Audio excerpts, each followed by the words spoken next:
স্মরণ করো সেই সময়ের কথা যখন আইয়ুব তার রবকে ডেকে বলেছিল, আমি অসুস্থ আর তুমি তো রহমান রহিম দয়াময়। হযরতে আইয়ুব 18টি বছর পর্যন্ত রোগের মধ্যে পড়ে আছেন।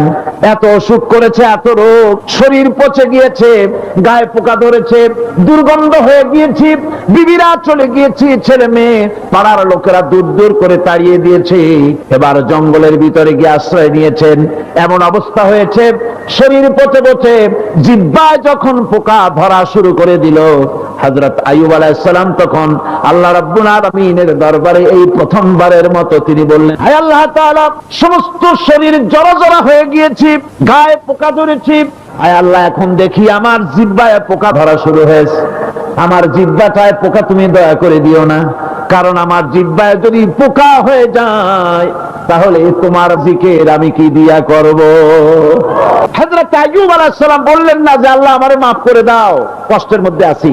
কোরআনে কারীম বলছি, ওয়া আইয়ুবা ইয নাদা রাব্বাহু আন্নী মাসসানিয়াদ-দুররু ওয়া আনতা আরহামুর রাহিমিন।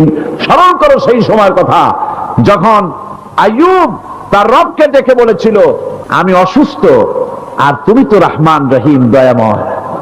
ভাষাটা দেখেন কি সুন্দর, এর থেকে কি আল্লাহরে আর কিছু বলা লাগে? আল্লাহ পাকের কাছে তিনি বলতেছেন, আল্লাহ আমি তো অসুস্থ, তো অসুখ করেছে আমার, আর তুমি তো দয়াময় রহমান রহিম। তিনি শুধু বলেছেন, রব্বুল আলামিন আমি অসুস্থ হয়ে পড়েছি, আমার অসুখ করেছে, আর তোমার নাম রহমান রহিম। এতটুকু কথা বলেছেন, আল্লাহ রাব্বুল আলামিনের দরজায় আইয়ুব আলাইহিস সালামের ডাক চলে গেছে।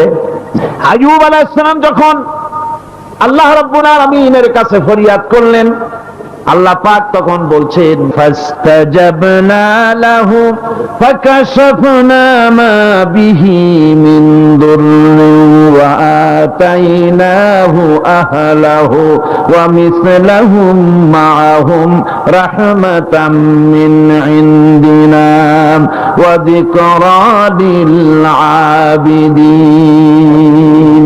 আমি আইয়ুবের দোয়া কবুল করে নিলাম, শুধু তার পরিবার বর্গই দিলাম না, বরং আরো কিছু নিয়ামত আমি তাকে দান করে দিলাম। এবং তাই জন্য যেহেতু তারা ছিল আমার অনুগত বান্দা, আমার বাধ্যগত, আমি এই জন্য রহম করেছি, সমস্ত রোগ শোক আমি মাফ করে দিয়েছি। কোরআনে কারীম বলছি, ওয়ামা আসাবাকুম মিন মুসিবাতিন ফাবিমা কাসাবাত আইদিকুম ওয়া ইয়াফু আন কাসীর। যত বিপদ তোমাদের উপর আছে সব দুই হাতের কামাই করা, আর আমি তো অনেকগুলো ক্ষমা করে দেই। তোমরা যত পাপ করো, আকাম করো, সবগুলির শাস্তি যদি দুনিয়ায় দিতাম শ্বাস করার সময় পেতে না। অসুখ হলেই অধৈর্য হয়ে যেও না।